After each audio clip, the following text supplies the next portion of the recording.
ئێوارتان باش من عەبدوڵڵام لە ستۆدیۆ ئەوروپای ڕووداوم ئەم هەفتەیە دیاسپۆرا لە هەفتەکانی ڕابردوو جیاوازتر دەبێت. جیاواز لەوەدا کە لێرە لە ئەوروپا بە تایبەتی جەژنەکانی بۆنەکان مەراسیمەکان بۆ پیرۆزکردنی نەورۆز دەستیان پێکردووە. 300 متر لە پشت سەری منەوە لە پەرلەمانی نۆردراین ڤێستفال ئێستا کە قسە دەکەین مەراسیم هەیە، مەراسیمی پیرۆزکردنی نەورۆز یەکەم جارە لە دامەزراوەیەکی فەرمیدا لە ئەوروپا نەورۆز وەکو جەژنێکی کوردی دەناسێندرێ. هەمیشە دەگوترێت جەژنی ئێرانیەکان، جەژنی ئەوانەی کە لە ڕۆژهەڵاتی نێوەڕاست یادی دەکەنەوە، بەڵام یەکەمین جارە لە پشت سەری من وەکو نەورۆزی کوردی دەیناسێنن. ئەم شەو لەسەر نەورۆز ڕادەوەستین، لەسەرەوە ڕادەوەستین کە مێژوویەکی بزر و نەگەڕدراوەی کوردستان هەیە کە تاوەکو ئێستا نەزاندراوە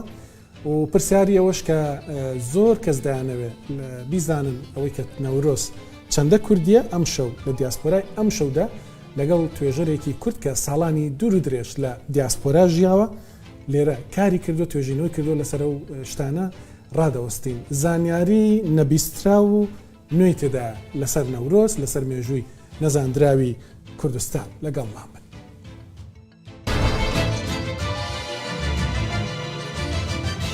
ئەو نەورۆزەی کە ئێمەوە بایەخی پێدەدەین دەڵێن نەورۆزی کوردیە. گەلانی دیکەش هی ناوچەکە پیرۆزی دەکەن، مەراسیمی زۆر تایبەتیان بۆی هەیە و زۆر جاریش سەرۆکی وڵاتان کە پیرۆزباییەکە دەکەن وەکو جەژنێکی ئێرانی دەیناسێنن. بۆم باسکردن کە توێژەرێکی دیاسپۆرانشین هەیە، سۆران حەمەڕەش توێژینەوەی زۆری کردو لەسەر نەورۆز. پێشتر دەمەوێت بیناسن، دوایی لەسەر نەورۆز گفتوگۆمان لەگەڵی دەبێ، هەروە لەسەر کتێبە نوێیەکەشی.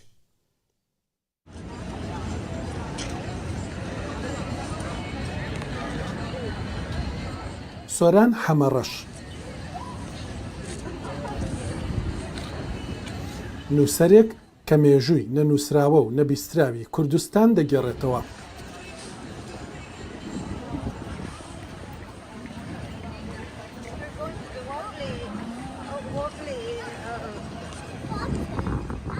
لە یەکێک لە بازاڕە مێژوویەکانی لەندەنین. لەندەن ئەوەی تایە ئەم شوێنە زۆر خۆشە. کامدن مارکێت نیگەرانە لەوەی ئەو شوێنە دەستی گۆڕانکاری و شاردنەوەی ئاسەوارەکانی پێگەیشتووە. ئەمە شوێنی کۆنی لەندەن بووە، بەڵام ئێستا بۆ بە شوێنێکی وەکوتم لایسنسیان بە و هینانە، ینی بڵین مۆڵەتیان بە و هەندێک جوی دەوڵەمەند، جوولەکەی دەوڵەمەند. ئیتر ئەم شوێنیان تۆزێ زۆر کرد بە بازرگانی، جاران ڕۆحێکی کۆنی زیاتری تیا بوو. هەندێک هینیان شکان من پێم خۆشنەوە چکە من حەزم لە هێشتنەوەی شتەوە کوین، بەڵام توانیان بۆی دیارە بە حکمی پارە و توانیان بڵێن بەلەدیە ڕازیکەن ئەم شوێنیان وە من زۆر حەزم لە هەندێکی نییە، جاران ڕەسەنتر بوو تۆزە. ئەو نیگەرانیشە کە تاوەکو ئێستا مێژووی کوردستان بە بەردەوامی شێوەندراوە.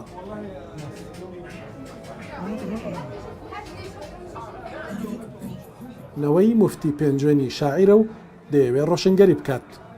وەک چۆن باپیری لە سەرەتای سەدەی 20دا کردی. مفتی من نەمبینیوە، ینی دایکم زۆربەی چیرۆکەکانی بۆ ژێڕاینەتەوە، بەڵام وەکو مرۆڤ، وەکو کۆمەڵی بیر و باوەڕ، ینی من تا ئەمڕۆ لەژێر کاریگەری ئەو پیاوان ئەو پیاوەم لەسەر سێشتی سەرەکی کاری کردووە: مافی ژن و مافی کورد و مافی مرۆڤی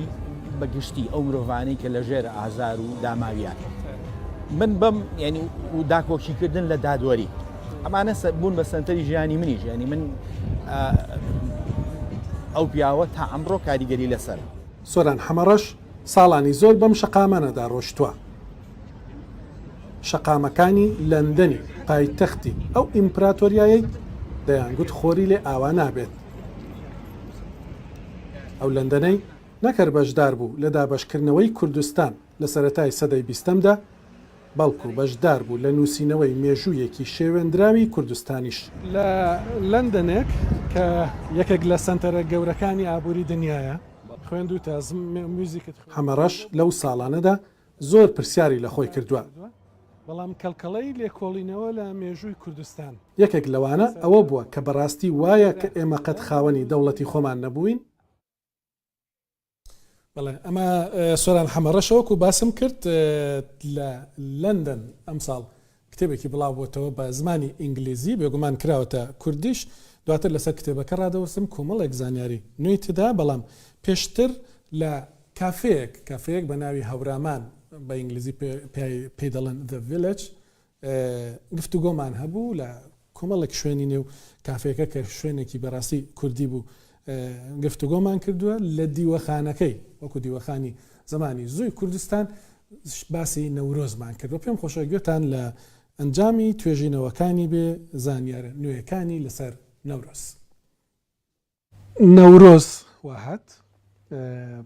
کە دەبێتە ئەو ڕۆژە سەرڕاوی کە یادی دەکەینەوە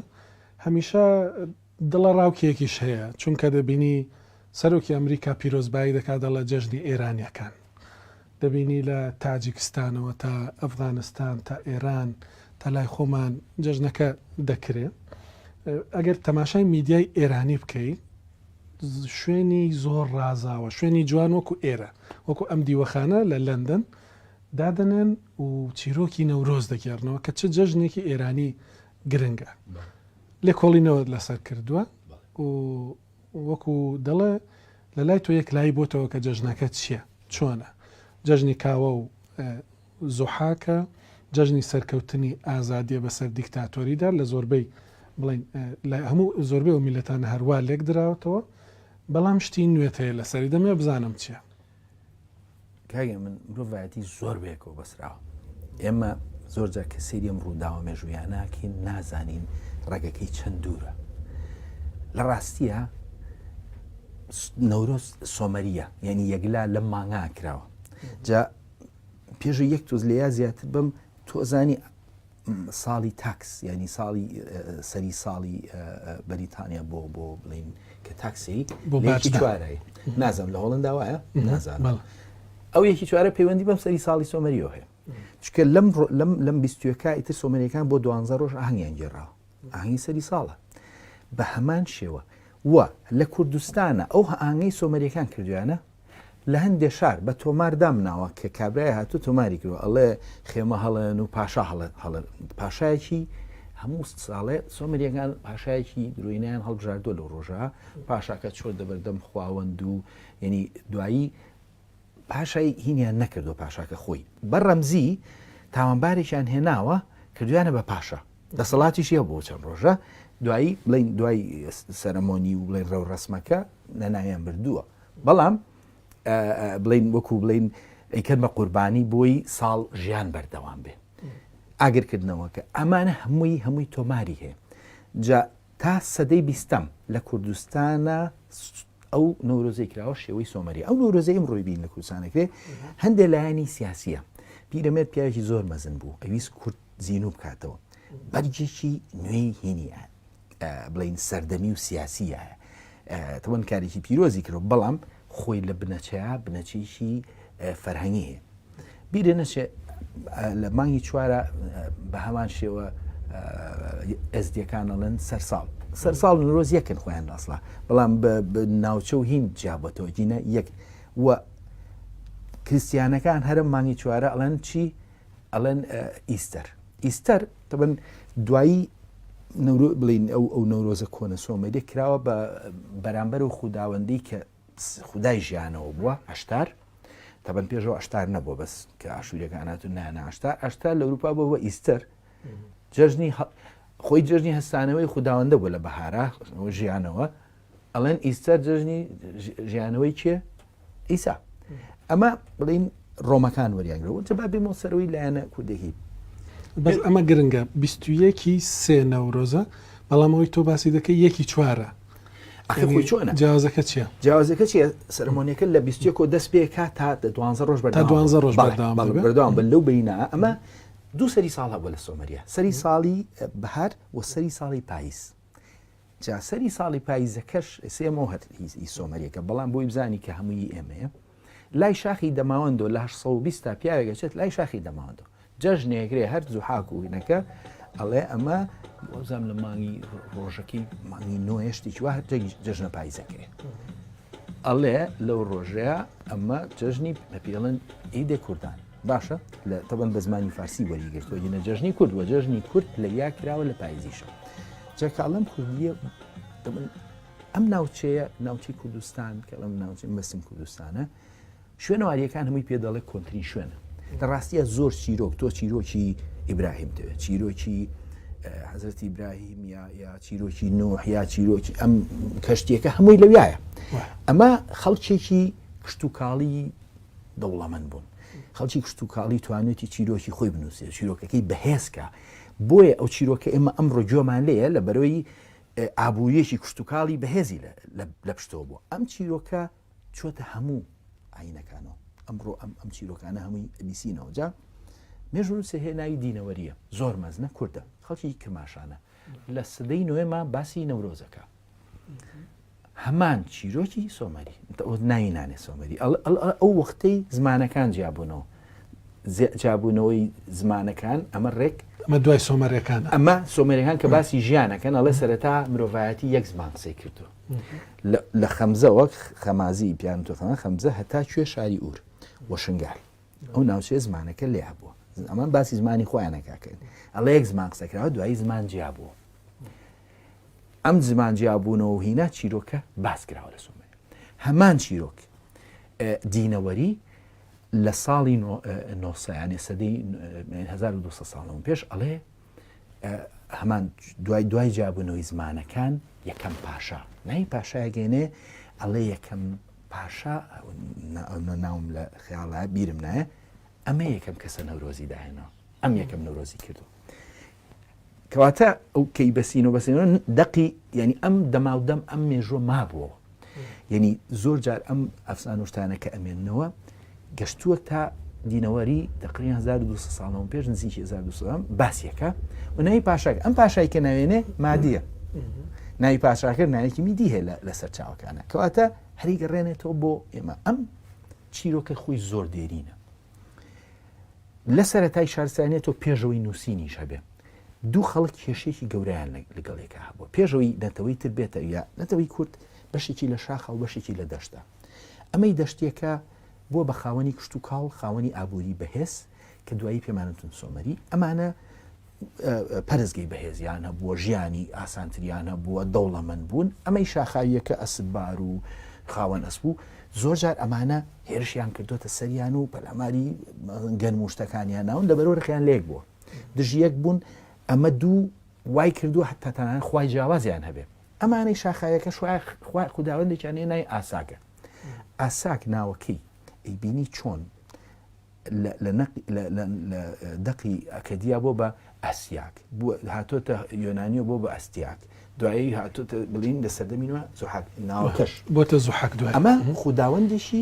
خەڵکە شاخایەکە گوتیەکان ئەڵێ ئێمە لە جوودبوونی خودا و شاخ و هەژدیها دروست بووین ئەمەیان وتووە سۆمەریەکان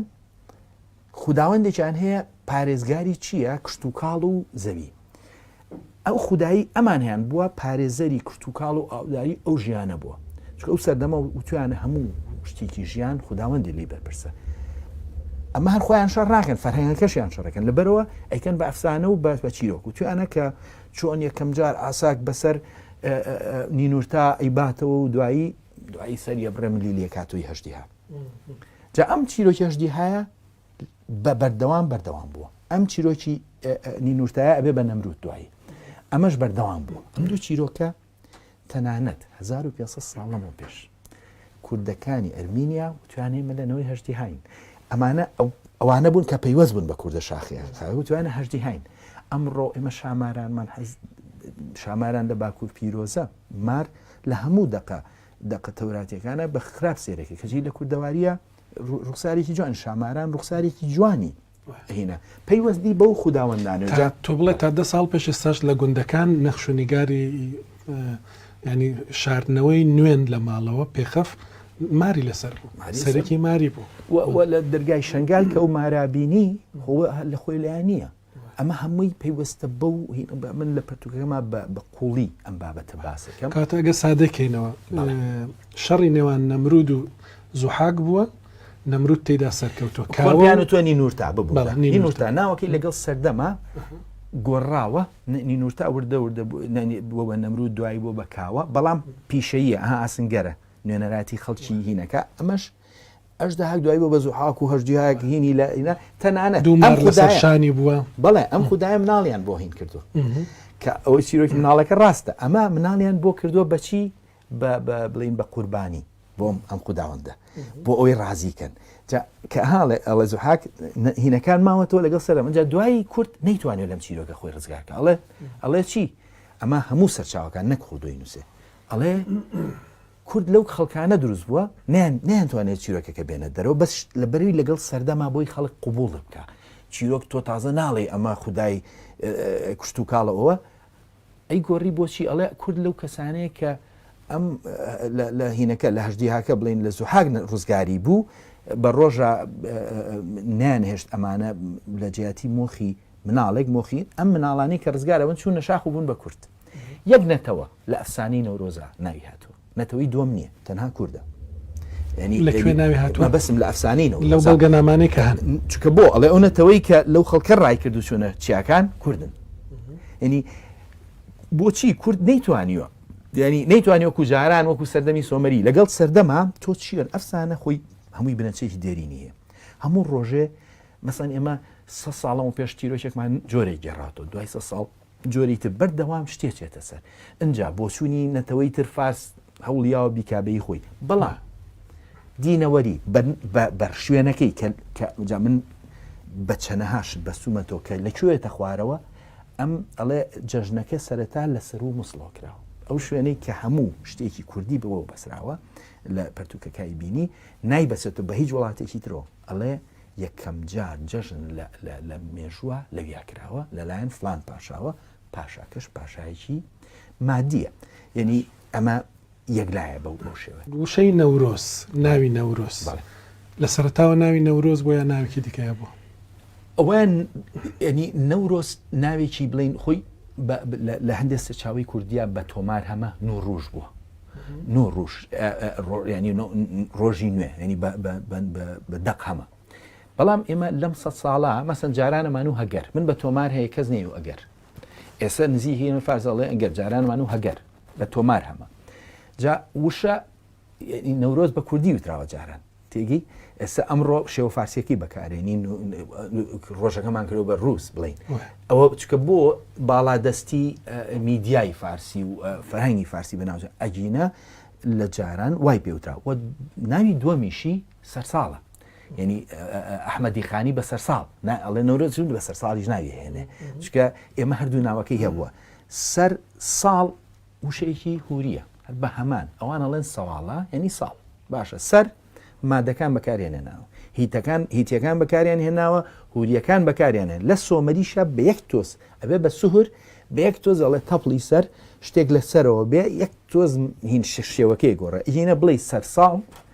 لە پەرتوکە بەورودی ینی بە بەڵگە نامەوە وەکوتم هەشتێ باسەکەین ئەو ڕێگە مێژوویی هەیە بەڵام ئێمە لەم سەردەما بە شێوەیەکی بیر و بڕوا هەندێک هەیە مەسەنەن بڵین ئەلمانی و ئیسلامی من نەڵم زۆشتی کوردی لەو بەینا تێگەچێت یەکێک ئیسلامی بەنەو شێ سریەکە یەکێ ئەلمانی بەنەوە لەم جەنگەیە تێگەیشتنمان بۆ نەورۆز نەچوین بە قوڵی تێبگەین لە نەورۆز جەژنیەمەیە ئەمڕۆ ئێمە ڕوخسارێکی هیچ پێویستی بە ئاینەوە نییە بێگومان پەیوەندی بە ئاینەوە ڕوخسارێکی سیاسیمان ناوەتێ بۆ چونکە ئێمە ئەمە داگیرکراوین ئەمانەوێ زوحاک بکەین ینی بە سیمبڵی دوژمن لەبەرەوە ویستمانە سولۆبین تێگەم لەوە ئەفسانە بەردەوام تۆ مانای نوێی پێی وە زۆر ئاسایی ئەوە بەڵام خۆی لە بنەچەیە هەر هینێکی بڵین ململانێکی ناو کۆمەڵگەی کوردی دێرینە زۆر هاتووە لەگەڵ سەردەما و چیرۆکی براکوژی ئەگەر ڕاستتر بیڵێن کە لەسەری ساڵدا یەکلایی بۆتەوە لە سەری ساڵ من دڵم نایەوە بڵێم چونکە هەردوو ینی قوڵترە زۆر قوڵترە لەوە زۆر قوڵتر و زۆر دێن بەڵام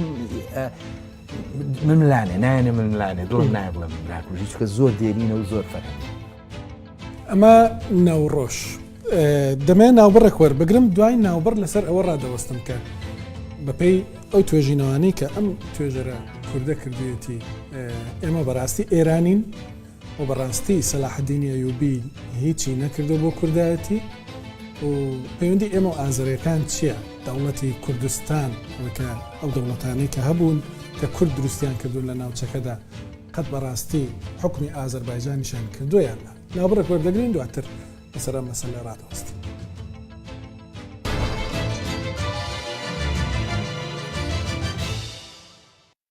مێژووی بزر و نەگەڕدراوەی کوردستان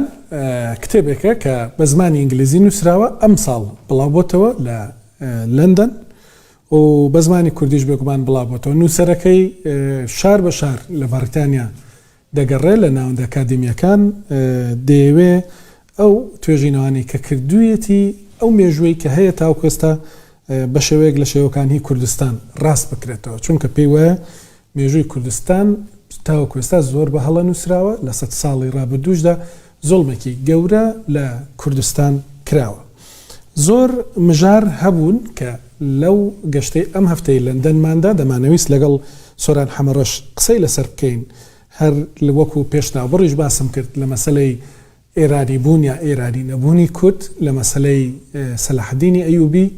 هەروەها لەسەر مژاری پەیوەندی ئێمە لەگەڵ ئازەریەکان و زۆر مژاری دیکە گفتوگۆیەکمان هەبووە بێکەوە وەکو دوابەشی ئەم شەوی دیاسپۆرا پێم خۆشە سەرنجستانی بۆ ڕابکێشم. ساڵی 2023 لەم بەشەدا دەمەوێت لەسەر کتێبەکەت ڕابوەستین و لەسەر ئەو ڕووداوانەیە ئەو بەشانەی مێژووی ئێمە کە تۆ دەڵێی مێژووی نەبیستراون مێژووی نەبیستراوی کوردن هەست پێ ناکەی 2023 درەنگە ینی دەبووە زووتر ئەمە کرابووە بە دڵنیایی زۆریش درەنگە ینی لە ڕاستی ئەگەر 100 ساڵ لەمەوە پێش جیهان ئەم شتانی بزانایە یعنی بە دڵنیایی بە ئاڕاستێکی ترە ڕۆی کایە من سیستەمی حکومڕانی مننی لەو بوارە ئاگداریم ینی هەندێک خوێندنم لە بوارانان کرد چۆن حکومڕانی و چۆن ئەم مەسەن ئەوانی کە بڕیاردەرن لەسەر چ بناغێک بابەتی مێژوو بابەتی تێگەیشتنی کۆمەڵایەتی ئەم خەڵکانی کە لەم بوارانایی شاکەن ینی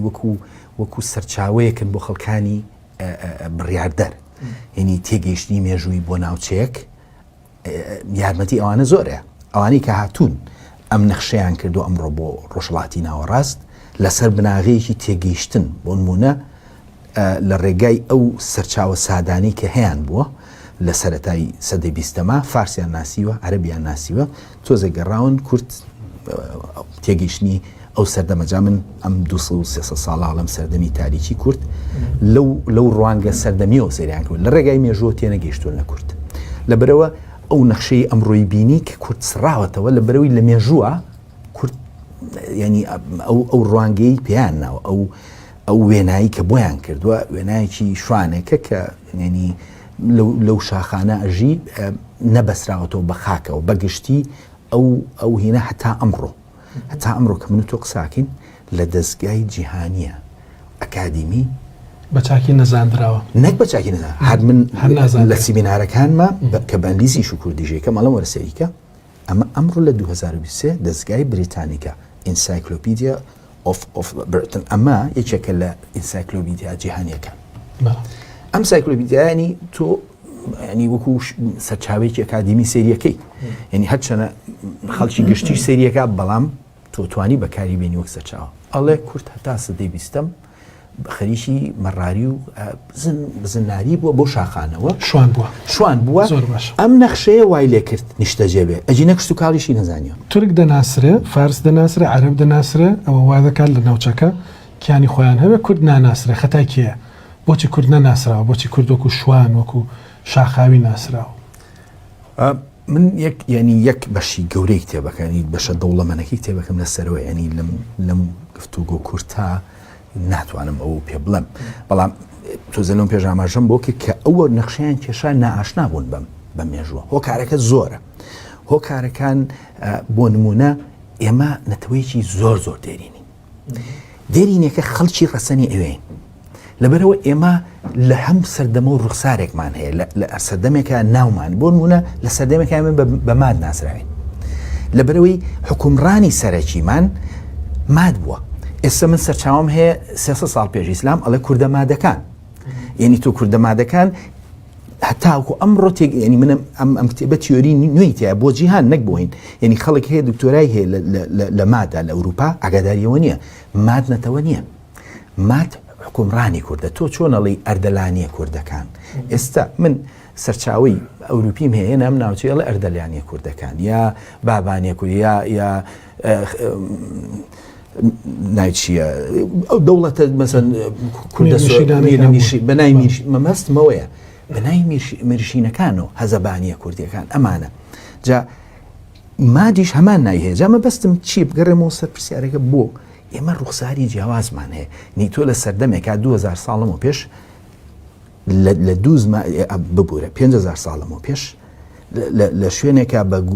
پیانوتون گوتی لە شوێنێکە پێیان سۆمەری ئەم دوانە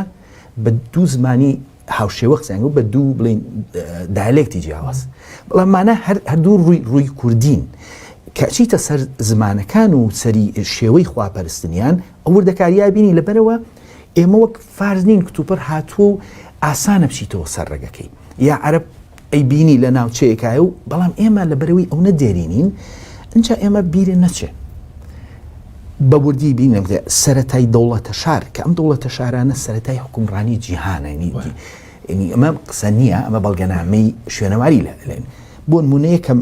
ئەمڕۆ زانکۆی ڕێدین پرۆژەیەکی پێڵێ سنترال زاگرۆس پرۆجێکت، پرۆژەی ناوەندی زاگرۆس. ینی پوختەی ئەم پرۆژەیە چییە؟ تێگەیشتن لە چۆن مرۆڤی ڕاوکەر بوو بە نیشتەجێ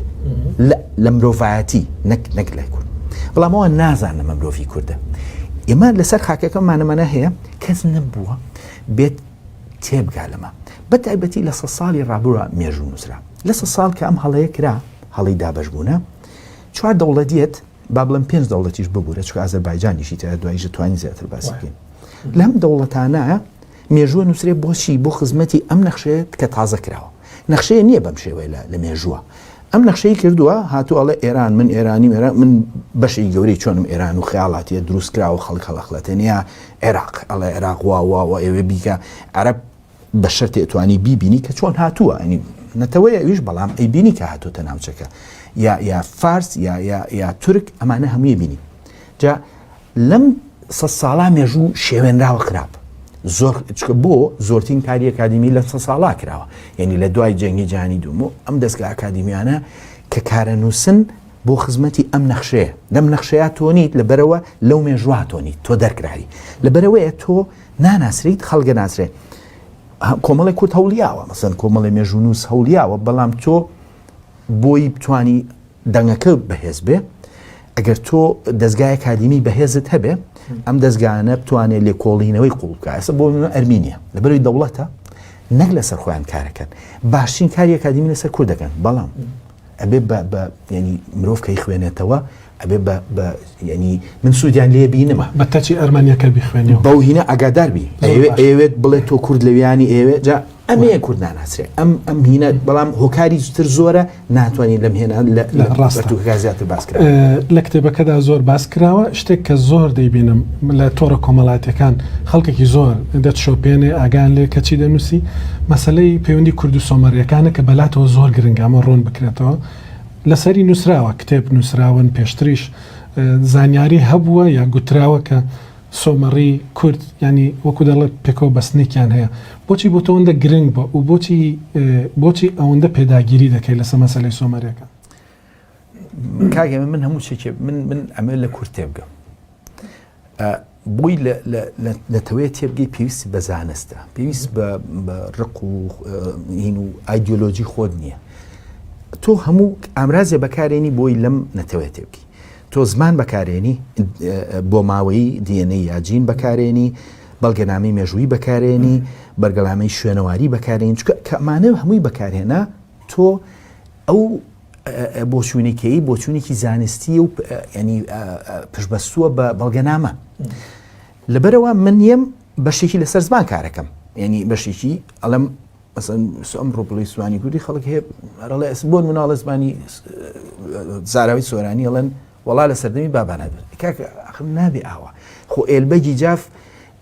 لە 500 ساڵ لەمەوە پێشیاوە خۆ ئەحمەدی کەرکووکی یارسانی نزیکەی 900 ساڵ لەمەوە پێش لە کەرکوو کاشێری کوردی سۆرانی نووسیوە ئەمە چۆنە ئەنی ئێمە لە بناغەوە هەموو شتێکمان بە هەڵە تێگەیشتون ئەمڕۆ لە زانکۆ لە کتێبی ئەکادیمی جیهانی بشانێ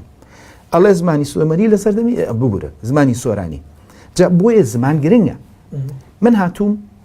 ئەڵم بە بەڵگەنامە پیشانتێم کە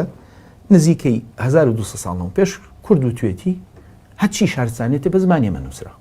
چی لە کورد ڕازەکە بەڵام خەڵکی ئەوروپی ئەڵێ زمانی کوردی ینی دۆکۆمنت هەیە 1200 ساڵ بۆی ڕاست ساڵەکەشی 8 ساڵی 856 850 ینی 1140 ساڵ ینی 856 زاینی ینی 1140 ساڵەکە ئەڵێ کوردەکان ئەمە ئەلفوبێی کوردی کوردەکان بانگەشێوەکەن زانست لە بنەچەدا بە زمانی کوردی نووسراوە ئەم بەڵگەنامەیە بە عەرەبیە لە سەردەمی عەباسییە نووسراوە کراوە بە ئەنگلیزی 200 ساڵەوە پێش هەتا ئەمڕۆ کە سوودی لێوەرم من هێم ئەڵم کاکە چی ئەڵێمە ڕاستەکە وەرە با سێرکەین بزانین کورد ڕازەکە تۆ لێت کۆڵیوەتەوە ئەنجامەکە چیە؟ ئەنجامەکە بەڕوونی سۆمەری کوردیە یعنی بەڕوونی کە منواڵم لەسەر بناغی وشەسازی تۆ ڕستا بینی سۆمەریە تۆ لە ڕووی ڕێزمانیەوە یعنی ما هەرهین نییە وابزانین ینی وە کورد ئەمەشی زانیوە یعنی کە منواڵم بەڵگەنامەی مەسەن کە ئەو خەڵکانی کاتوونەتە خوارەوە ئەڵێ DNA ئەو گەنمەی کە لە شاخەکە هاتۆتە خوارەوە ئەو گەنمەیە کە دوایی لە سۆمەر نێژەوە ئەوەی شاخەکە کۆنترە هەر بۆی بزانی هەمووی لە شاخەکە گەنمە کوردیەکە گەنمە کوردیەکە ئەمڕۆ زانکۆی جیهانیەمانە کاری من نییە جگەلەوە سترابۆ کە مێژونوزێکی یۆنانیە نزیکەی 2000 ساڵەوەش دێتە جەزیرە بۆتان ئەڵێ ئەمە کوردی کوڕی تریپتۆلیمۆس ئاوەدانی کردوتەوە باوکی کورد چێە ئەو نیوە خوداوەندەیە کە کشت و کاڵ و شارستانیەتی بەسەر مرۆڤایەتیە بڵاو کردوێتەوە ئەمە لە ئەفسانەی یۆنانیە ئەمە من نەمنووسیە ئەمە 2000 ساڵ من ئیشی مێژونووس بەڵگەیە من بەداخەوە زۆر کاری ئەم سەردەمە لە ئوروپا شابینیم لەسەر کورد لەسەر بەڵگە کار ناکەن ئێمە کەسمان لە ڕابردووە نەژیاین کەسمان لەو سەردەمان نەژیاین تەنها بەڵگەنامە پێمانەڵێ من پێ دەڵێم ئەو کوردەی ئەمڕۆ هەیە کاک هێمن بۆی ئاوە بۆ سادەکەم چی لێ هاتوو مرۆڤێ بەو شەقاما ڕاو لەپڕ تووشی ڕوودایەگە بێ بۆ منە ئۆتۆمبیلێک لێیە ناوی ئازاد کەریمە کە هەڵە سێتوی بنە نەخۆشخانە کەس نازانێت چێ مەجبور ناچارن نانسنامەی چێنێ ئازاد کەریمەکە ئەوان نازان هیچی لە جیرفانانی ئەڵێن تۆ ناو ئەحمەد فەتاح ئەم ئەحمەد فەتاح ئەڵگاکە کەس نازانە باوکی چێ کەس نازانە دایکی چێ ئەم کوڕە بە لاوازیەژی هەتایە لەژێر ناوی ئەحمەد فەتاح ئێستا ئێمە ناسنامەیەکیان ناوینەتێ بۆ ناسنامە لە جیرفانمانەیە لاوازین بڕوامان ڕقمان لە خۆمانە کای من ڕق لە خۆ قەت دەوڵەتمان نەبووە توانای خۆ بەڕێبردنمان نییە ئەمە شتێک کە بڕوان کرد و بڕوا بکەین بەڵام تۆ دەڵێ شتێک ئێمە شانازی پێ دەکەین دەڵێن دەوڵەتمان هەبووە کاتی خۆی مادەکان هەبوون بەڵام تۆ دەڵێ دەوڵەتەکانی کوردی زۆر کۆنترن لە مادەکانیش دەمێت ئەوەم بۆ ڕوون بکەیەوە کاپێ دەوڵەتی میتانی من دایمە ئەو هینە زۆر ئەدیتەرەکەم چێ بوو بێکۆ کە کارمانەگەر زۆر خۆش بوو لەسەر و تێکستی هینەکە بەلیزیە کات چوە لەگەڵمان چکە بابەتەکە ئەڵۆز بوو نێتوانی بە تەنهابیکە لەگەڵ ما بوو دایمە کەیکوڵی زۆر هێنا ناوەکی کوردی خۆش 3400 ساڵەمە پێش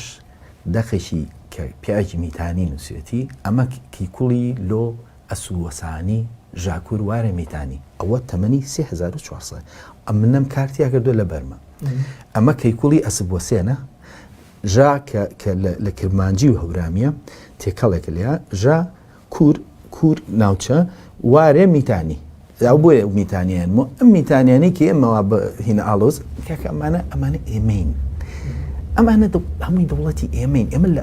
نەک دەوڵەتمان هەبووە بە ینی ئیمپراتۆریەتی میدی هەبووە ئیمپراتۆری میتانی هەبووە جگەل لەوە ئێمە وا لە خۆمان ینی نامۆ کراوین کاکێ من دەوڵەتی سەلاحەدین ئەڵێن سەلاحەدین دەوڵەتی بۆ کورد دروست نەکرد ئێوە تۆوان هاڵێ چۆن سەرچاوی مێژوویی پەرتوک هەیە لە سەردەمی سەدەی حکومڕانی ئەیوبیەکانان نووسراوە خۆشێکەوێ لە مۆزەخانەی تۆکی ئاڵگیرەوە تەریخ دەولەت الئەکراد تەریخ دەولەت الئەکراد دوو جار ناونیشانی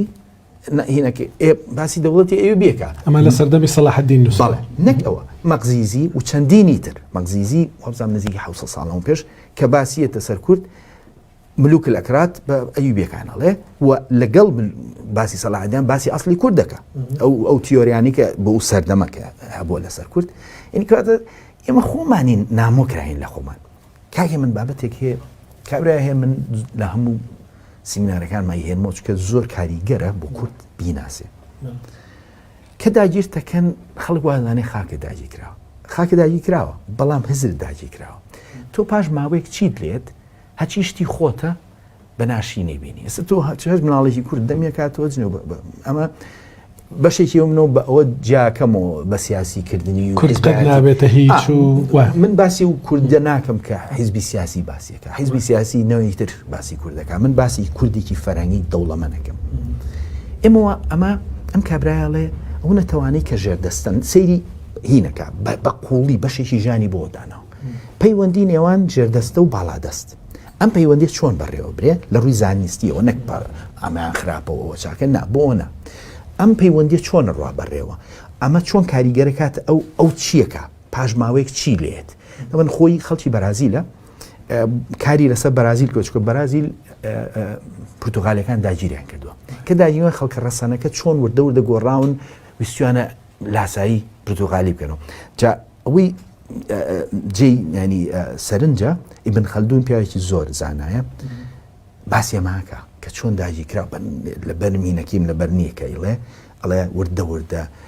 لە فکر و لە دین و لە هەموو شتێکە ئێوێ لاسایی باڵا دەست کاتەوە چەنە بڵێ ڕقیشم لێتی لە ناوە چونکە داگیری کردووە هێنیە کات جا داگیرکردن زۆر زیرەکانێ ئینلیسکە نەچوو هەندستان ژمارەیەکی کەم بۆن قرزەرد چۆن ئەوێ هاتن بە هەزاران فیلیان خستە سەر شەقامەکان ڕازانیانەوە بە جوانترین جل کە ئەوە کاریگەری هەیە لەسەر هەندن یعنی لە ڕووی دەرونیەوە داگیریان کردن تەسلیم بوون یعنی خۆیان نابەدەستەوە بۆ داگیرکاری هینە زۆر ئاڵۆزە داگیرکەر یعنی زۆر بە وردی بەشی کێچێتە فەرێن چۆن ئیش لەسەر تۆ بکە تۆ ئەبێ لەوە تێبگەی ئێمەی کورد ئەمڕۆ دەستگایەکمان نییە دەستگای هەڵوەشانەوەی کاریگەری داگیرکاری ئێمە ئەم سانی ئەم ساتی کە من و تۆ قساکەین لە سوۆشیال میدیا کار لەسەر ئێماکرێت کە چۆن ڕقمان لە خۆمان بێ چۆن گاڵتە بە فەرهەنگی خۆمان بکەین وە نەشمان ویستوە لە فەرهەنگی چونکە ئەو فەرهەنگە دەوڵەمەنە کە یعنی بەس مۆسیقای کوردی پێڵم بەس جیهانی دەنگبێژی جیهانێکی ئەو نەفراوانە یعنی من یعنی هەندێک لەم دەنگبێژانە گوێگرم کە لە ڕووی وەکوتم خۆم شارەزای مۆسیقاشم هەیە لە ڕووی تەکنیکی دەنگە لە ڕووی پێشکەشکردنی ئەو یاریکردن بە وشانە تۆ هەم چیرۆکەکە بجێڕیتەوە هەم ئەم ئەخر زۆر قورسەوتنی هەموو کەس ناتوانێت ینی دەنگبێژی جیهانێکی گەورەیە یاییتە سەر هۆرە من زۆر جارەڵم یعنی چۆن ناوی خۆمەزان سوارانە میدەکان کە دانیشتون گویان لە هۆرە گرتووە یا ئەم سیا چامانەی قوڵی هەورامان دوو لێکۆڵینەوەی زانستی لەسەر ئەم فەرهەنگە دەوڵەمی خۆمان ناکەین مۆسیقایەکی تورکی لێن وەڵام چونکە بڕوامان بە خۆمانیە ئەو فەرهەنگە دەوڵەمەنە من بە تەحداوەی لەم فەرهەنگێکم پیشان بە لەو ناوچەیە لە ڕووی هەمەڕەنگی مۆسیقایی جل و بەرگ ئەم دەوڵەمەنیە لە خۆی نهاتوە ئەمە ڕابردوویەکی زۆر دێرین هەیە بەڵام کە نەیبینی نایبینی تۆڵی سەلاحەدین دەوڵەتی دروست نەکەوە نووسراوە تاریخ دەوڵەت تەرکرات مێژووی دەوڵەتی کوردان لە سەردەمی خۆیان دەڵێ زمانی زانست یەکەم جار کوردی بووە بەڵگەنامەشەی لە سەردەمی عەباسیەکان هەر لە کتێبەکەی خۆ داوابزان باسی ئەوەشت کردووە دەڵێ یەکەمین خولیە وانەی نووسراو بۆ فێربوونی سواربوونی ئەسپ بە کوردی بووە لە مێژوودا گەنم یەکەم جار کورد چاندویەتی وانە ئەمانە هەمویان لە سەردەمی سۆمەریەکانەوە هاتۆ تا دوایی لەگەڵ ئازاریەکانەوەی کە بۆ من سەرنجڕاکێش بوو دڵنیام بە تایبەتی کوردی ڕۆژهەڵات زۆر لەسەرەوە دایانەوێ شت بزانن دەڵێ تەورس پایتەختی حکوومەتی کوردی بووە یا دەوڵەتی کوردی بووە و ئازەربایجان سەردەمێک بەشێک بووە لە قەڵەمڕەوی دەوڵەتی کوردیە بە چۆنە خۆی هەر ناوەکەی بگەڕێتەوە بۆ ناوەکەی نای ئاتەر پاس نایی دوا پاشای ینی کە یۆنانیەکان هاتن فارسیان ڕوخان یەک کۆنترین پاشا کە لەو ناوچە شەرعیەتی دێرینی هەبێ شەرعیەت زۆر مهمە کە تۆ ڕەچەڵەکێکی دووری حکومڕانی هەبێ یۆنانیەکان ڕێیان بێ کەسە کە سەربەخۆ بێ لە هەموو ڕۆژهەڵاتە ڕێیان بەچەیە بە پاشایەکی گورد بە هەموو کوردستانیان نایە بەشێکی کوردستانیان نایە کە وتیان تۆ بەشی سەرەوەی وڵاتی میت حکومکە ئەمە بە سەرچاوە پێ دەڵم سرا بۆ باسیەکە ئاتەر پاس تۆ بەشی ئەم وڵاتەین بە تۆ کچەکە یا بە ئەفسەرێکی گەورەی یۆنانی ڕێکەوتن بە ڕێکەوتن کرا بە نەسونشاوە تەنهانەتەوە لە ڕۆژهەڵاتە کە سەربەخۆ بووە ئەم پاشای میدە ئەم خاکە ئاتەر پازیان یان چۆڵی گرمیان وڵاتی ئاگر پارێز ئاتەر پاس بە زمانی کوردی ئەمڕۆ ئاتەر ئاگرە بە زمانی میدیر ئاتەر ئاگرە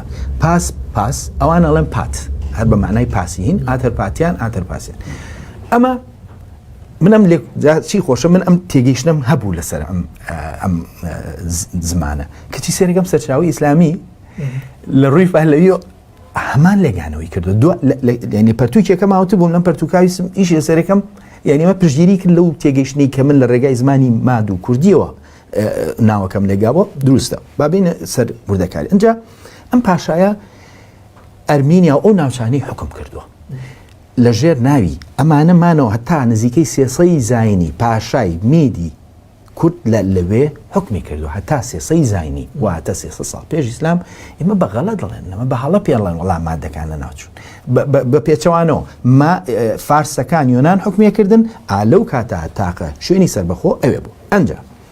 ئەم حکومڕانیە بەردەوام پاشای ماد هەبوو لێ من مێژوەکەیم لە سەرەتاوە اینجا لە سەردەمی مانایەکانە کە پێش ئەوێشە هەر بوو بۆ 3000 ساڵەمە پێش ناوی پاشای مانی نای ئازا پیشەیەک هەیە لە ناو دەوڵەتەکەیە لە تێکسی ئاشووریان نووسراوە وەستا ڕێبەر من ئەمەم خۆشم بڵێم وەرم نەگەڕاوە بۆ کوردی نەسەکە بە ئاشووریت وەرگێڕاوە ئەمڕۆ کراوە بە ئەنگلیزی فۆرمانین وەستا ڕێبەر ئەمە زمانی مانایەکان ئەمە پێشوی ببێ بە ئازەربایجان مانایەکان حکومان کردووە بە زمانێکی کوردی قسەیان کردووە ئەنجا ئازەربایجان کە دروست بووە قۆنا بە قۆنا دراوەکانیان پاشەکانیان هەمووی بە سەرچاوی زانستی مسلمانەکان کاگەنەوە ناوچێ سوپای مسلمان کاگاتە ناوێ تەنهانەتەوە لە دەقەکە ئەمە دەقی مێژوویە هی من نییە تەنهانەتەوە کە ناوی هاتووە لە دەقی ڕێکەوتنی ئیسلام و ئازەربایجانە کوردە یەک نەتەوەیتیانی یەک نەتەوە ناوی هاتووە کوردە ئەنجا دوایی لە قۆناغەکانی سەردەمی عەباسیە ئەبینیت لە سەردەمی عەباسیە ڕەوەندیەکان و شەدادیەکان حکمی ئازەربایجانیان کردووە کە حکمیان کردووە وڵاتی خۆیان بووە بۆ وڵاتی خۆیان بووە پاشای ڕەوادی کە لەقەبەکەشی کوردیە یەک تاقە پەرتووک لە مێژووە کە هەیە و ناوی هاتووە تاریخ ئازەربایجان ئەو نووسێتی وڵاتی خۆیەتی مێژوەگەن ئەم پەرتووکە بەداخەوە نازانین چیە و نیگرۆی چێ لە ناوی بردووە چۆ ناوچێ زۆر دەستکاریشت کراوە بۆ تێگانی ئەم بەڵگەنامەی تریشمەیەکە چۆن لە ناوبراوە جا ئەمە تاقە پەرتووک اینجا ناوی هاتووە ڕەوەندی ئەلکوردی ساحیبە ئازەربایجان خاوەنی ئازەربایجان خاکی وڵاتی خۆی بووە ئەنجا کە تەورێز هین لێیە بمەلەرزە لێیە لە ساڵی وازم 1940 نزیکەی 40,000 کە زەمرێ کە ئەمرێ قەتران وەلو نازانین تاسە بەین بەڵام خەڵکی ئەو ناوچەیە زۆربەی کوردووە شعرێگەنەیە بۆ پاشا کوردەکە کە چۆن لە ماوەیەکی کەمە شعرەکەم بڵین وەرجێڕاوە بۆ کتێبەکە بە ئەنگلیزی و کتێبە ئەنگلیزیەکە و کتێبە کوردیەکە تایەتی کە باسی ئەو شعرە چۆن ئەم پاشایە چەنە لە ماوەیەکی کەمە 40,000 کەس مردووە چۆن ئەم شارەی زین و شعرێکی زۆر دوور و درێژە و ئەم پاشانە سەرەتا چۆن تووشیان هێناوە وەکو سەربازی ینی وەکو بڵین شەڕکەر بەپارەیان سەرەتایەکیان ڕەوەندیەکان هێنێ شەدا پێیان ناخۆشە بێ خەریکە بێ بە هیان لەسەرەوەی بۆ هێناوتە دوایی کە سێرێکا خەریکی ڕاوەڕوتن ڕۆژێ هەچی قیادەی هینەکانە بانگەکە هەمویان لە ناو بن چکە ئەکەونە ڕاوەڕوتێن لەناو بەحاڵ ئازەربایجان بەجێڵن ئەوە سەرەتاکانە کە خەریکە دەرەکەون لەو ناوچە لەوێوەکەیان سەرەتا بەو شێوە بۆ ئەجینە ئازربایجان لە باکۆوا کورد لەگەڵ ڕووسا شەڕی کردووە باڵگە نامە لە باکووا لە ینی ئەمە کە ئەمڕۆ خەڵک چێ بۆ ئازربایجان ئەی خۆ کوردستانی سوور کە دروست بوو خۆ بە خێر دروست نەکراوە لەبەرەوەی هەمووی خەڵکەکەی کورد بوو ناوچێ وە خەڵکە کە ئەڵێ سەلاحەدین خەڵکی ئازربایجانە ئەسەن گوندی سەلاحەدین ئەمە خۆشەکەکە من گوندی سەلاحەدین یانیەوەی کە باوکی سەلاحەدین لێدایک بوون نای ئەژدانکانە 1500 ساڵ لەمەوبەر ینی تقریبا چەند ساڵ پێش نزیکەی 500 ساڵ پێش ماڵی سەلاحەدین مێژ و نووسێکی ئەرمەنی لەو گوندا بێ ئەڵێ تەبەن ئەو هەر دەنگ بێژوشتیان هەبووە ئەڵێ خەڵکەکەی بە ئاوا بەهین بە گۆرانی ئەڵێنەوە ئەڵێ ئەمانەوەی هەشتی هاین ئەڵێ ئەمە دوا پاشای مات هەموو خێزان و هەموو هینێکی هاتنە ئازربایجان ئەو ڕووداوە مێژووە ئەجێڕێتەوە کە دوایی وەکوتم ئازربایجان بوو بە شوێنی تاجی پاشایی هاتە کوێ ئازربایجان هاتەر پاسیان دروستیوە جا شاعیرێکی کورد هەیە ناوی نیزامی گەنجەیە ئەمڕۆ پارەی ئازربایجان وێنێ ئەوی لەسەر ڕاستە ناسراوە کوردە تەوەن لە شعرێکا کاڵە دایکبوون ناڵە باوکم کوردە لەبەری باوکی زوو مردووە جینە باوشی هەر کورد وە وەڵام ئەگەر باوشی کورد نەبێت کێشە نییە چکە خاڵە کوردەکەی بەخێوی کردووە لە شعرێکە ئامادە بە پاشای میدی کوردەکە دەواڵی کە چۆن سەرکردایەتی ئەرمەنی و هینی کردووە کوردی کردووە لەکوێ ئەبخاز ئەمڕۆ لە نێوان ئازربایجان و کوایە رووسیا شەڕی لەسەر لەبینە لە ئەبخازیا جا ئەمە من لە ڕووی مێژوویشە دۆزیمەتەوە سەرچاوەکان ئەمەی کە وەکو ئەفسانەی گەڕێتەوە 800 ساڵەمە پێش ناینەوە ئەسکەندەرنامە چی پژڕاستیەکاتەوە دەقە مێژوویەکان ئەم قسانەی ئەم پشڕاست دەکەن زۆر باشە هەر دەم دەکەیەوە دەڵان ئێرانین ئێمە هەمومان ئێرانین باسی فارسەکانت کرد و ئێستاش ئەو هەستیان دروست کردو ینی زۆر کەسەیە بەتابەتی لە کوردستان هەیە بیوا بیر دەکات و دەڵێ ئێمە ئێرانین ئەسڵ و فەسڵمان یەکە ئێمە چەند ئێرانین خۆی ئەم وشانە بێت زۆر وشە زۆر مهمە کە دروست دەکرێت ینی تۆ بڕۆ ئێران چۆن دروست کراوە ینی لە سەدەی بیستەما خۆی پێرژەینەوە بڵێن بە لیزیەکی وڵاتی فارس هاتن کابراایکی ئەڵمانی وتی کاکە ئەمە ئاری و حقایەتی ئەم حقایەت من پێڵم چیرۆک حقایەت شا بە بڕیار کردێتی بەهین کردێتی بە ئێران یعنی ئەمە بڕیارە و من بەشێکی گەورەم لە پەرتوەکەما داناوە ئەم چۆن ئەمە ینی بۆ ئەوروپا نووسیوە نەگەر بۆ کورد کە چۆن ئەم ئێرانیکردنە ینی زەرەریاوە لە تێگەیشتنی مێژوو زەرەریاوە لە کاری ئەکادمی ئەمە ئێمە کە ئەوروپیەکان هاتنەوە ناوچێ کە ئەم نەخشەیان کێشە ئەیانویست ئەو وەختە عوسمانی بەشتا بەهێز بۆ ئەوروپا ترسی لێی هەبوو ئەیانویست دوو هێز دروستکەن لەو ناوچێ بەرامبەری معنایە بن بە ئێرانێکی مێژووی معنایە بن بە عەرەبێکی مێژووی هاتن تەمن ناوی چییە نەتەوەی عەرەبەکانیان بان کرد بۆ پاریس و ڕووسەکان هەردووشیانیشیان لەسەرکردن کە ئەمە دروستکەن ئەم عالەمی عەرەبوو وڵاتێ نییە لە مێژووە من لەو وەختی کە عەرەب ئەو پەڕی دەسەڵاتی هەیە وڵاتێ نییە ناوی مەسەن شام لە دەروی وڵاتی عەرەبە لە سەردەمی ئیسلامە لە سەردەمی عەباسیە لە کتێبە جوگرافیەکانیان بۆ نووسن ئیبن حەوقەل ینی ئەوانە لە دەروێ جابە دوور نەکەومە باسی ئێرانەکەین ئەم ئێرانە زۆر جارەڵێنی کاکە ئێمە ئاری بابە ئاری هەیە ناو لە مێژووە ئاری ناوچەیەکە لەمڕۆ من بە نەخشک دامناوە نەخشەی کۆنی مێژووی ئارین وەسفی شوێنەکەیەکە ئەکاتە ئەفغانستان تۆزێکیەتە ناو ئێران تەسەورەکەی وڵاتی فارس و وڵاتی مید لە دەروی ئاریایە وڵاتی جیاوازە خەڵکیشی بەسیتی سادە هەر لە خۆیانەوە ئەم ئەوروپیانە هاتن لە سەدەی حەڤۆژدا ئەوانیش بە ناسیۆناڵیستی بە دوای خەیاڵاتی خۆیان هاگەڕان ئەمڕۆ ئەمەیان هەری من نییە ئەمان لە ئەوروپاش لێ کۆڵینەوە کراوە لە کاکە ئەمە ئەفسانێکی نازانستیە بەڵام ئێشتا کوردێکی زۆر مەستە بە ئاری ئێشتا خەیاڵاتی ئاری و اینجا من زۆر ڕخنەگرانە یعنی هێرشم کردوێتەوە ڕەخنەم گرتووە لە دەستگارویان کە چۆن ئەم دەستەواژە نازانستیانەی ئیندۆ ئاری و ئەمانە بەشێکی بۆن مونە ئیندۆ ئەوروپی پلانێکی بەریتانی ینی تێگی تۆ هندستان حکومەکەی هەندیەک لەو سەر ئەم قژزەردەی حکومەکە چیەکە بۆی چینە خوێنەوارەکە قبوڵی بکە ڕاستە پەیوەندی زمانەوانی هەیە بەڵام لە پشتیەوە هاونەژاد نین نەژاد و زمان دوو بابەتی جیاوازە بە DNA نەژاد بە هیچ نەوەی هاو نەژاد نین بەڵام ئێوە پێی بڵێ کە من هاتووم لێرە حکومەکە من هەر تۆم ئێوە شەریعەتی مێژوو بابەهین لە ئەمە مێژوو زۆر ئاسان بەکاریە بۆ هین ئێستا لەم چەند ڕۆژە لە سۆشیال میدیا نازانین و کابرایەت دووسی قساکە لەسەر کورتە من ئەلفوبێی نەخوێنەوە لەسەر عربی هاتووە قساکە جایبینی کە کابرایەکی چەند مێژوو بابەت کۆمەڵایەکان ئەتوانی زۆر ئاسانی یاری پێ بکەی بۆ مەبەستی تایبەتی خۆت لەبەرەوە زۆر بەهینەوە جا ئەمەی ئێران بەشێکی گەورەی ئێستا ناتوانم هەمی باسم بەڵام بە کورتێکی پێ دەڵم بابەتێکی سیاسیە ئاری و ئەو ئێرانی کە بازەی ئەیبینی لە ڕووی نەخشەوە پیشانم ئەم وڵاتی فارسە نەسێکم پێ بڵێ لە مێژووە وڵاتی فارس لە دێرینە لە سەردەمی ئاشووری پێ لە پارسواش باشە پەرژەی سەردەمی یۆنانی ئوستانی فارس تێنە پەڕیوە.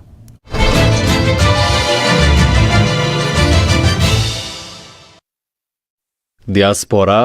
بە سپۆنسەری کاندڵ ڕێسیدنس